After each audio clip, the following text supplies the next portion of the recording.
Hello guys, what's up?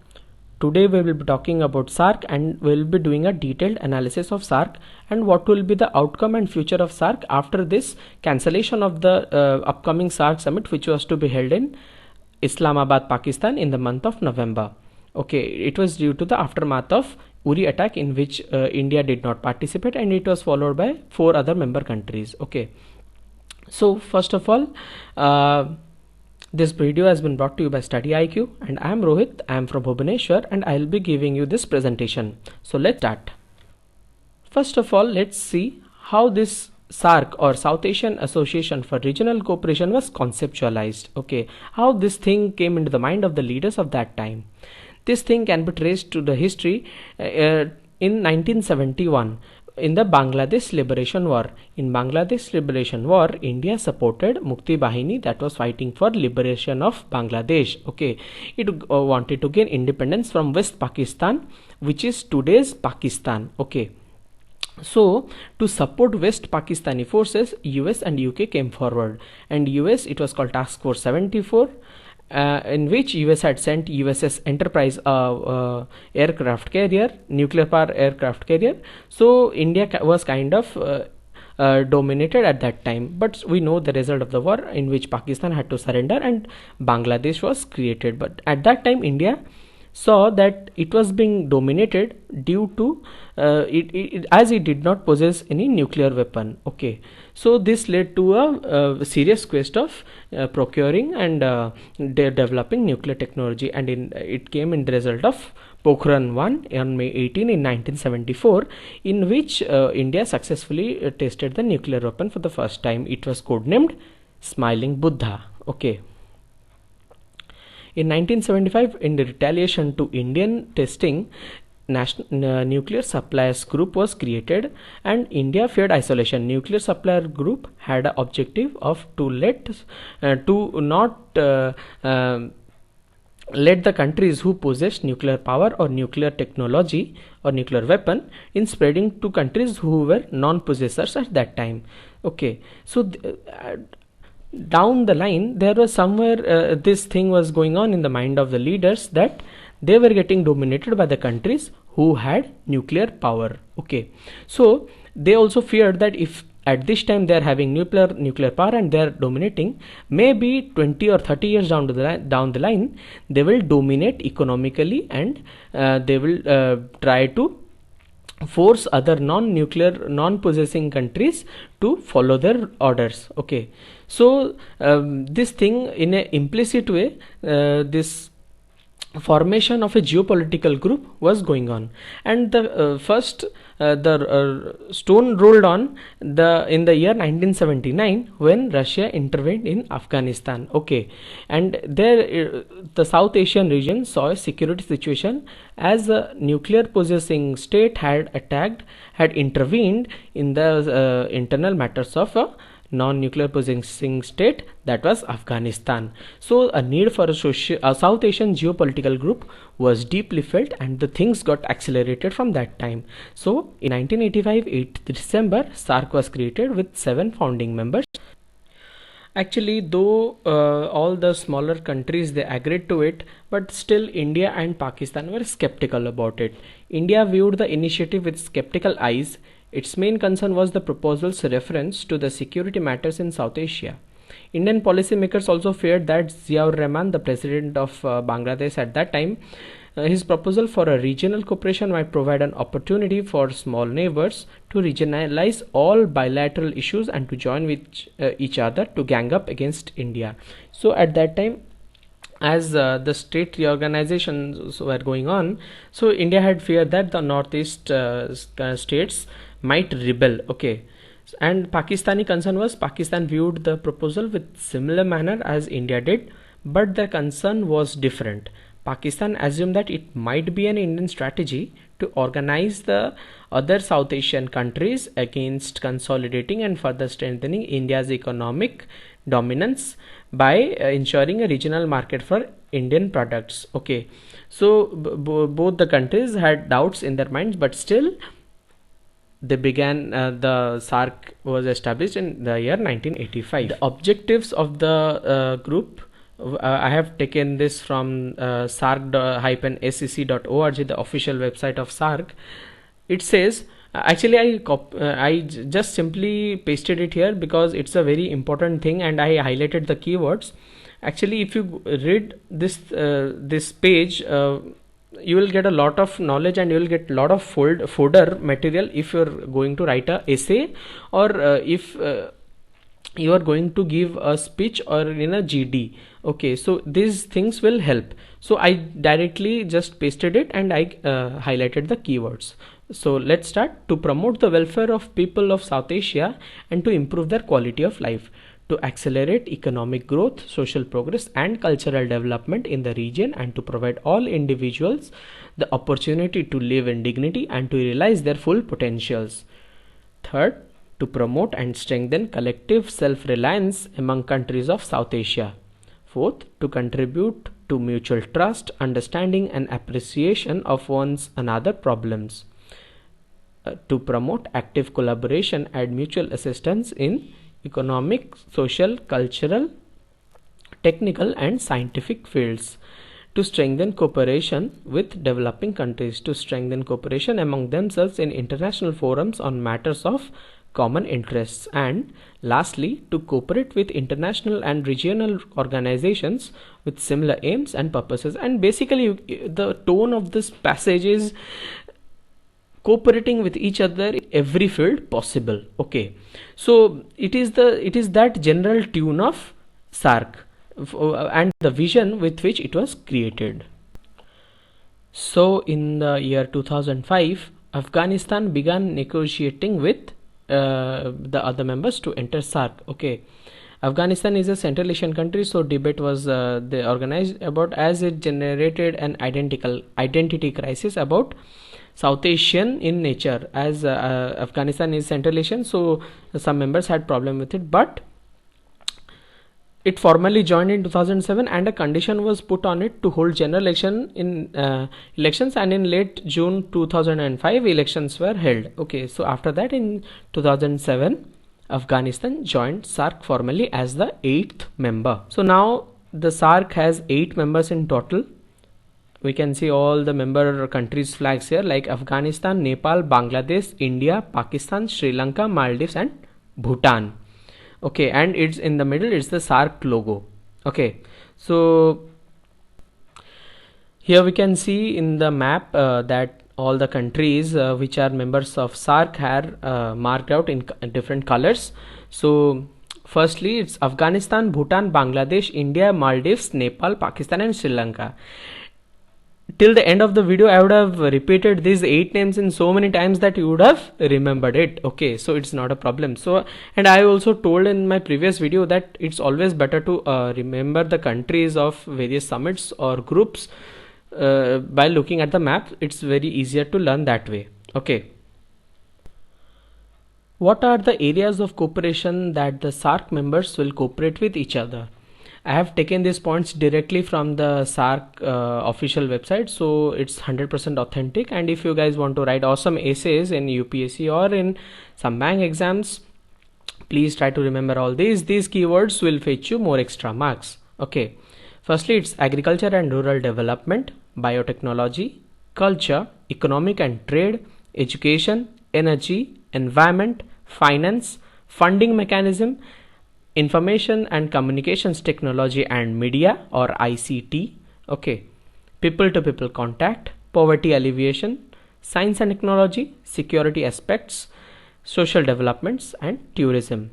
So today only in 6th October 2016 I went through the newspaper The Hindu and a report has come up that Sri Lanka Prime Minister Ranil Wickremesinghe has suggested to include counter-terrorism also to be on the agenda of cooperation.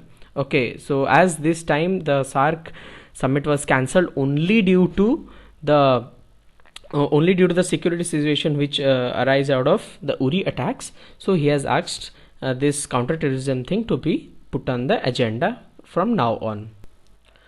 So guys, I hope you all must be knowing different stages of trade agreements. Okay, so the trade agreements move in a certain manner, like first comes the preferential trade agreement, then comes the free trade agreement, then comes the common market, then comes the custom union, then economic union. Okay, so when the SAARC was formed, they thought of why not convert SAARC a common place for free exchange of goods, services and personnel. So for this reason they formed an intergovernmental group in 1991 in the 6th summit held in Colombo, and approved the establishment of IGG, what is called Intergovernmental Group, okay, to formulate an agreement to establish a SAARC preferential trade agreement by 1997. But the things got accelerated, and in the year 1990 the LPG reforms were also brought into India. So it opened a vast market and vast investment opportunity for the countries. Okay, so it was signed in 1993 and it was brought into force by 1995, which was actually meant to be done in 1997. Okay, so by 1995 everything, the SAPTA was running and everybody got benefited out of it. So after that the group members thought, why not advance into free trade agreement or South Asian Free Trade Agreement, or what we call it as SAFTA. So for SAFTA, it was envisaged primarily as the first step towards transition into a free market, okay, and towards and subsequently towards a custom union, custom market and economic union. Okay, in 1995 the 6th session of Council of Ministers in New Delhi, it was organized and agreed to need to strive for a realization of SAFTA. Okay, and what you can say, a committee of experts was made to draft a comprehensive treaty framework for creating a free trade area within the region, taking into consideration the asymmetries and development within the region and bringing in mind the need to fix the realistic and achievable targets. And SAFTA was up and running by 2004. Now let's discuss about the SAARC visa exemption scheme. It was launched in 1992. Okay, it was launched basically to improve the people-to-people contact. It is a special travel document, and visa is not required if you are possessing this special travel document and you are moving in this region. Okay, 24 categories of exemptions are there, and some of them are dignitaries, judges of higher courts, parliamentarians, senior officials, businessmen, journalists, sportsmen, etc. This visa sticker is only valid for 1 year. This has been generally done to improve efficiently the movement of personnel and dignitaries and some categories which are of greater value to nation. We discussed about what SAARC is, what are its provisions, what are its objectives and all, etc, etc. But how is it relevant for India? How does SAARC affect India? How does Indian interests get influenced, get affected by SAARC and its member countries and its policies? Okay, first of all, let's see why South Asia matters to India that much. Firstly, its population is around 1.7 billion. Okay, the whole population summation of all the member countries of SAARC, and these are the 8 emerging countries of the world with lot of opportunities. Okay, and if you see, the whole world's population is around 6 to 6.5 billion, and 1.7 billion people live here. It's like it's a huge proportion of people who are residing here. Okay, it also establishes regional cooperation, and basically it is like when we are living in our home, so we always try to have good relation with our neighbors. Okay, so in good times or bad times we can help them and they can help each, and we can also help them and they can also help us. Okay, so it is that cooperation which is the basic crux of SAARC. Okay, we also have a confluence of economic, culture and development affinities for each of us. For example, SAARC satellite, Prime Minister Modi has called for a jointly developing a SAARC satellite that could become a powerful symbol of regional solidarity and a realistic vehicle for providing much needed data for averting natural disaster and meteorological data to optimize agriculture potential of individual economies and the region. Okay, and initiatives like this show that the SAARC grouping is very serious and it wants and it is ready to move into different orbit, literally and metaphorically. Okay, we are trying to take this bonding to a higher level. Okay, and India has also a stake in the SAARC, South Asian University, SAARC Development Fund, SAARC Food Bank, SAARC Disaster Management Center. Okay, and SAARC Disaster Management has been formulated to bail out each other in case of calamities and natural disasters. Okay, so in this 3 decade journey, so India has been involved a lot. So when we are involved in that extent with our neighbors, so letting it go at a instant is a very bad option.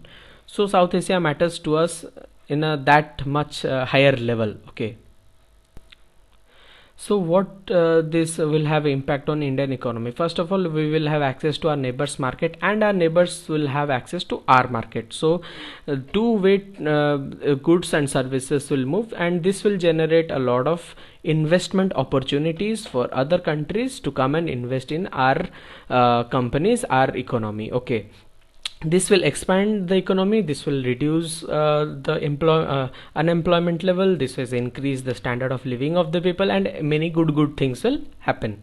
Okay, but the experts say best is yet to come, as as the SAARC members are stuck in SAFTA thing. They have not moved into common market or common union, custom union. So best is yet to come. Okay, so trade liberalization and tariff barrier removal, we have discussed it. Okay, how by removing the tariff barrier and liberalizing our markets, we can access our neighbors market as well as our neighbors can access our market. So by this, the two-way goods and services can move, and it will lead to increase in trade and exports. Okay, for example, intra-regional exports, they have touched $22 billion in 2013 from $10 billion it was in 2006. So you can see in less than, it's I think in 7 years of time, more than double increment has been seen. Okay, so you can see, as the experts say, best is yet to come. It is certainly, I think it's true. Okay, cross-border production network and boost to Make in India. In the last video we also talked about make outside India. Okay, this cross-border production network, it will only ease the movement of goods and services from one country to other, and by this it will lessen the cost and improve the quality of products and improve the demand of our products in other countries. Okay, this will give boost to tourism and religious circuits. Yes, it is only because for example, if we consider Buddhism, okay, except Lumbini, the birthplace of Gautam Buddha, which is in Nepal, every other important place related to Buddhism is in India. Okay, and second example is Sikh. For Sikh, every important religious place has been left in Punjab, that is of Pakistan side. Okay, so if we promote this religious circuits, it will give a it will give a boost to the Indian economy. So let's see what are the consequences of India moving out of the 19th SAARC summit that was to be held in Islamabad, Pakistan in the month of November. It was in the aftermath of Uri terrorist attack, after which India declined and others withdrew as well.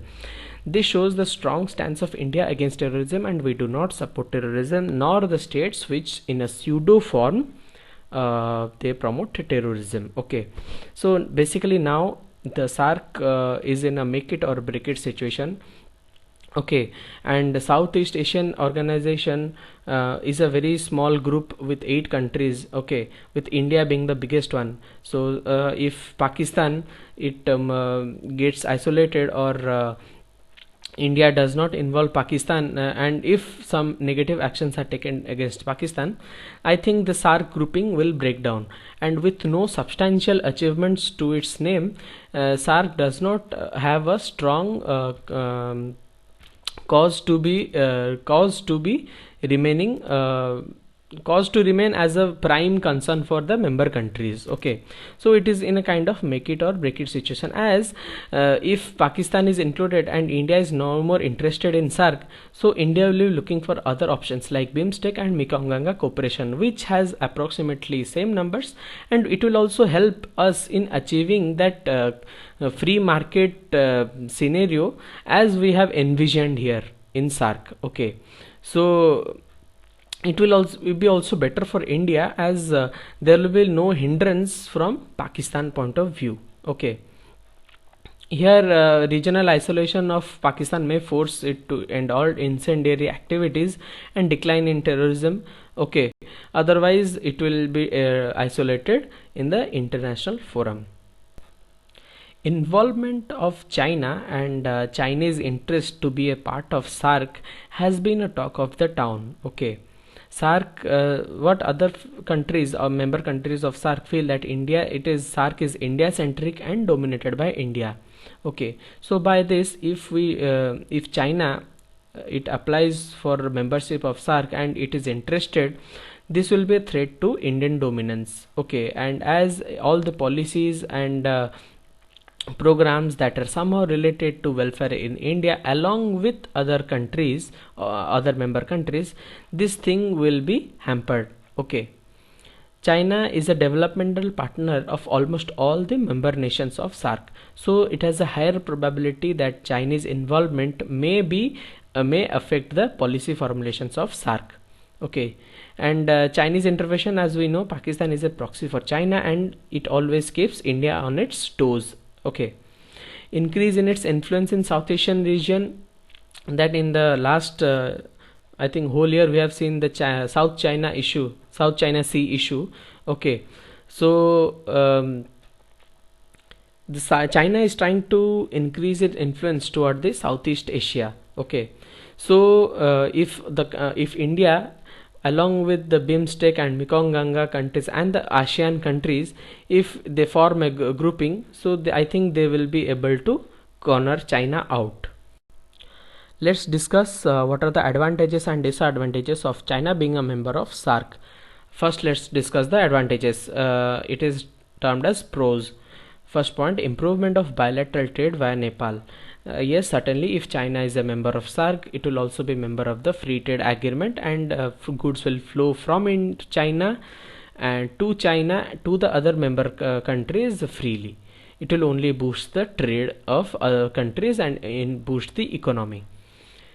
Second point, SAARC will gain more importance internationally. It is only because both the largest economies like India and China, they are part of SAARC, so it will gain more importance, more weightage in international forums. Third, Chinese investment will flow easily to smaller member countries. Fourth, India-China technical expertise in field of infrastructure or medicines or defense, anything, or space research, this will only support and help the smaller member nations. Let's discuss the disadvantages. First point is fear of Chinese dominance. Yes, certainly if China becomes a member, India has a reason to fear that its place of domination will be shared by China. Chinese pseudo-colonialism is also a factor of concern, as it is a fear that China may convert the smaller member nations into sources of raw material, and it may feed the cheap Chinese products into their economy. It will be devastating for them. Then in last year we saw the turmoil in Nepal, and where Nepal thought that India was responsible for the crisis. So Pakistan, Nepal and China, they may form a triad against India. And fourth, it is the Chinese veto against the important South Asian projects. Okay, the China may apply its veto, and as we know, all or none law is followed in SAARC, that is, as the organization named as regional cooperation. So the cooperation of all the member countries is required. Okay, it's a geopolitical grouping, and based on regional cooperation, so consent of all the members is required for any resolution to be passed. That is, unanimity in decision making is followed. So China may apply its veto on important South Asian projects. Okay, and it may hinder the growth and development of the region. can we say that SAARC is a failure? Can we consider that SAARC has achieved nothing in these 3 decades? So let's discuss why SAARC is a failure. Okay, first point, it is a hostage to Indo-Pak bilateral issues. Okay, it is because there is a constant tug of war between India and Pakistan, and the 2 largest member of SAARC. So however, hugely it affects the whole motto, whole functioning of SAARC, as all other nations are very smaller in nature and their decisions do not hamper. So being hostage to Indo-Pak bilateral issues, yes, SAARC is a failure. Second point, role of external powers. India's ambition in the region crisscross with China's ambition to have an influence on the region, and China has in the past decades strengthened its relations with Bangladesh and Sri Lanka. Okay, this has led to the reason for trust deficit in the between the member countries. Okay, thirdly, the SAARC Charter, Article 10 subclause 2 of the SAARC Charter, it mandates that decisions at all levels in SAARC are only of multilateral issues, and only those issues are of inclusion in the agenda in a SAARC summit meeting on the basis of unanimity. Okay, the SAARC platform thus cannot be used to resolve bilateral issues. So it is for this article and subclause 2 the Indo-Pak bilateral issues are stalled, and this in turn turns into a vicious cycle. Okay, fear of Indian dominance, yes, many small countries of the group they feel that India dominates and India tweaks all the policies of SAARC for its favor. Okay, so they fear the Indian dominance. And lastly, the pursuit of cultural identity. Okay, all the countries they have a different culture, so and they try to maintain their cultural identity. So this does not let the countries to come together for a common future and a better economic and socio-cultural cooperation. Okay, so by these 5 points we can see that SAARC can be considered as a failure. After all the things we discussed, so let's see what should happen to SAARC. Should SAARC vanish into oblivion? Certainly no. As we know, unity is strength. Okay, we have read it so many times since our childhood. So this SAARC fabric must not be destroyed, because it has been the result of continuous efforts of nearly 31 years. Okay, so if there is something wrong going in Pakistan, it must be given an ultimatum to end all those terrorist activities, otherwise it may be sent into isolation. Okay,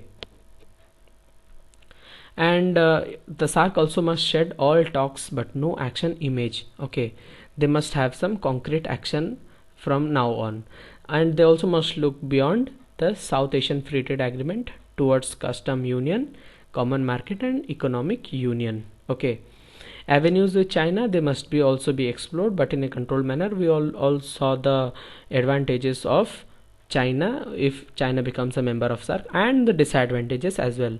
So it must be in a controlled manner, so that the interests of the smaller member countries are not getting affected. And lastly, a unified approach rather than a separate geopolitical groups should be adopted to reduce the duplication of efforts. For example, we have SAARC and we have ASEAN for Southeast Asian nations. Okay, and SAARC for South Asian nations. Okay, so if all fall in a very close vicinity, who have a similar food and ancient cultural linkage. Okay, so if these all countries they are merged into a single group, okay, they will have a lot more importance than they are having in separately in today's time. Okay, and this will also increase their importance in the world forums. For example, South China Sea transgression that we saw last year and this year as well, that there is a fear of Chinese dominance in that region, so it will all be at bay, as all these nations they will be under a single group with greater importance than 2 or 3 separate groups with lesser importance. Okay, and if this whole region comes into a single group, this will increase the economic prospects of all the countries, and it will only lead to betterment in social and economical circles. Okay, so I think guys, this was all for today.